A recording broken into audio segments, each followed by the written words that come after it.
Oi! Voltamos com o terceiro e último vídeo sobre o nosso eixo dianteiro. Hoje vamos mostrar cenas da remontagem para finalizar a série. Mas primeiro, vamos fazer alguns comentários. Nosso intuito com essa série de vídeos não foi exatamente fazer um passo a passo. A gente quis mostrar mais do interior do eixo, da manutenção do eixo traçado dianteiro, porque quando a gente quis saber como que era, a gente pesquisou muito na internet e a gente não achou simplesmente nada. Então, de repente, a gente postando possa ajudar alguém aí pra frente. Não é para vocês simplesmente saírem fazendo só porque viram o vídeo. A gente já tem um certo conhecimento na área, a gente tem todas as ferramentas aqui em cima. E mesmo assim, a gente fez muita coisa, principalmente remontagem, só que a gente pagou alguém para ensinar e pra gente também ter. A gente nunca mexeu com isso, a gente também não ia sair metendo a cara assim. Pois é, e como os dois aqui já são da área de mecânica, depois que a gente viu ele fazendo, a gente viu que a gente dava conta. Não precisava de continuar com o mecânico aqui para fazer um serviço que a gente poderia executar. Vale lembrar também que outra coisa que a gente pagou foi na remontagem do diferencial, porque do relógio comparador, para deixar certinho a coroa e o pinhão. Para colocar na especificação do fabricante, porque quando você troca coroa e peão, você tem uma garantia, mas você precisa que ele esteja nos parâmetros que a fornecedora da peça indique. Então, se você coloca só no olho, uma folga aqui está certa, tá bem montado, mas estraga, lá ele sabe se estragou por montagem incorreta ou não. Então você perde a garantia caso estiver errado. No nosso caso, vai ficar quase um ano parado, então a gente vai perder a garantia de qualquer jeito. Pra você, valeu a pena fazer, gente? Com certeza, hoje isso foi uma escola. Eu sei que se a gente ficar quebrado em algum lugar, se eu não conseguir arrumar, pelo menos eu sei o que eu tenho que procurar, qual peça. Vigiar o próprio serviço do mecânico, principalmente se tratando de fora do Brasil, né? De repente ele não teve contato com um eixo desse, né? A gente sabe guiar. O que estragou, se dá para fazer algum paliativo ou não. Então, com certeza, pra gente valeu muito a pena. Dito isso, vamos seguir para os itens que deram problema durante a manutenção. A primeira coisa que a gente observou foi que tinha bastante água dentro do moinhão. A graxa já estava bem contaminada. Nos vídeos dá para ver que tá saindo uma graxa... Saindo água mesmo. Tem água saindo e a graxa tá leitosa, assim, tá bem contaminada mesmo. E deu certas marcas no moinhão, aí teve gente que falou assim, vocês vão ter que mandar tornear o moinhão. Só que aí veio uma segunda observação que a gente teve, que é o que a gente está tentando ver se resolve. O raspador do moinhão, que é a peça que isola a graxa ali dentro. Não deixa a graxa sair do moinhão. Permite que lubrifique, mas sem ficar sujando para fora. E tenta evitar da água entrar também. Ela já estava deficiente. Então a gente comprou uma borracha lonada, fez um igualzinho ao original e tá usando os dois. Por quê? Na montagem tem o espaço onde o original encaixa. Seria muito difícil fazer a peça encaixar ali bonitinho. Então a gente colocou ela para ficar nivelado e pegou a nova, botou junto, apertou os parafusos. Trocamos os parafusos, botando parafusos maiores para conseguir o espaçamento. E quando aperta, quando dá toque nos parafusos, essa borracha lonada ela expande um pouco e prende bem no moinhão. Fica bem justo. Não? Então se você apertar muito, fica até pesada a direção. A segunda coisa que a gente achou de problema foi o rolamento do pino da manga de eixo. Todo rolamento de rolete igual aquele, ele tem que ter uma trilha, uma base onde ele corre. Naquele caso, a base vem por cima e depois vem uma segunda por baixo. Ele fica prensadinho no meio assim. Então ele faz isso. No caso, montaram ele ao contrário, botaram ele a trilha por baixo e ele encostado na carcaça de metal. Com isso quebrou o rolamento e estava comendo a bucha de metal lá dentro. Esse rolamento, e o retentor também a gente teve desse mesmo lado, que foi um lado só que teve essa montagem errada. O retentor desse também eles sumiram com o negócio, usaram um negócio que não tinha nada a ver. Esse retentor não é mais fabricado. E o rolamento é extremamente caro. Nas lojas a gente não achou. O pessoal das lojas ligava para Mercedes, não conseguia. Por sorte, pesquisando na internet em outras lojas, a gente achou a Rodobens, que eles encomendam peças da fábrica. E foram eles que disseram que o retentor não é mais fabricado, por isso que a gente não conseguiu comprar com eles.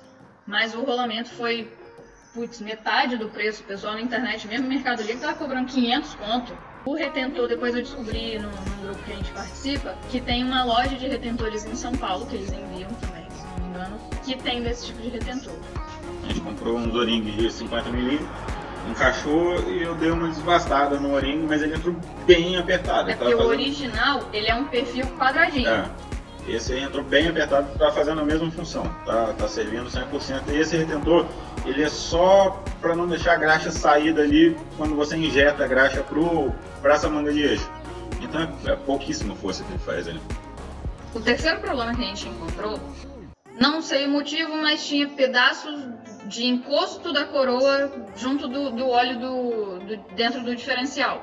O encosto que estava montado estava inteirinho, perfeito, então não foi dele. Ficou todo cheio de pedrinha de bronze dentro do diferencial. Mas na verdade não deu nenhum problema mais. A coroa e o pinhão não teve nenhum desgaste. Mas também de qualquer modo a gente trocou a nossa relação, que aí num vídeo mais pra frente a gente vai contar melhor sobre isso. Quanto à troca de retentores e rolamentos, nós fizemos a troca de todos, menos 4 rolamentos, que são os rolamentos agulha. Eles sustentam o semi-eixo. Nós não trocamos um. Aliás, principalmente porque eles estavam bons e não é um rolamento de tanta carga, assim. Obviamente também nós conversamos com mecânicos para saber disso, para ter certeza dessa, porque pela gente a gente tá trocando tudo. A gente deu uma boa limpada nele para tirar qualquer resíduo de ferrugem, do eixo em si que pudesse ter caído ali dentro, mas eles ficaram lá. Depois, um amigo de um grupo pegou e comentou que ele também estava mexendo num eixo desse e precisava trocar esse rolamento agulha, que ele não estava encontrando, e o que ele chegou a encontrar também era bem caro, uns 500 e pouco.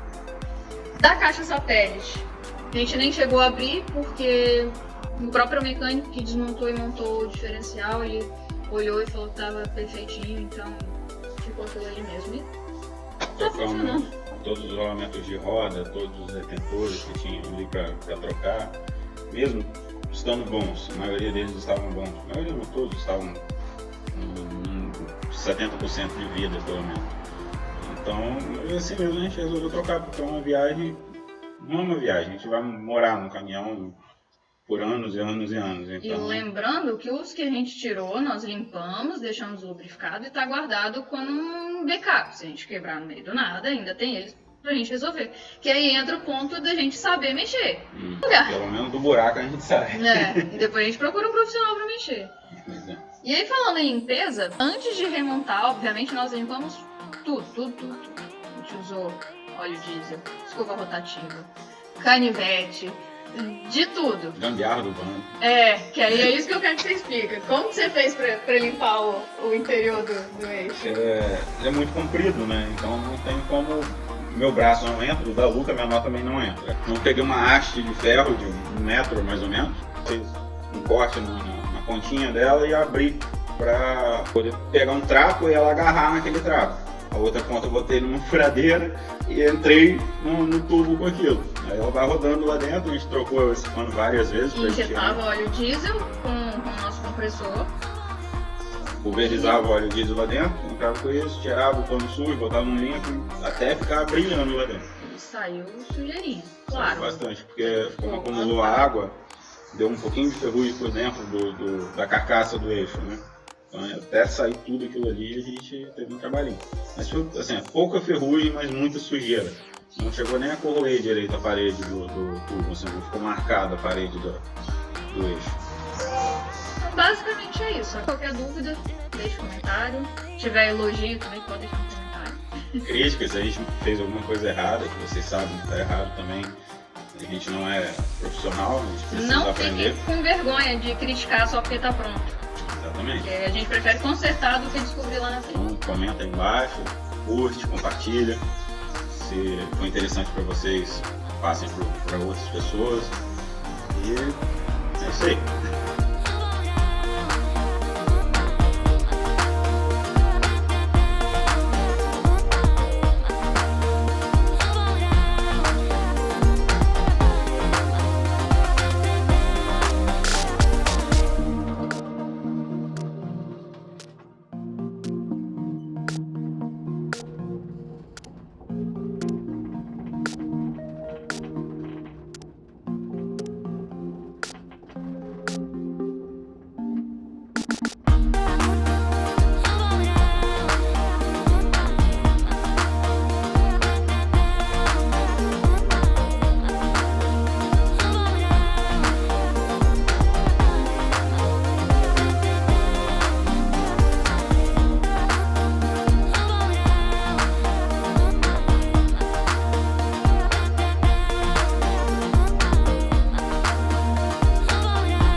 chegamos ao fim da série de manutenção do eixo dianteiro AL4.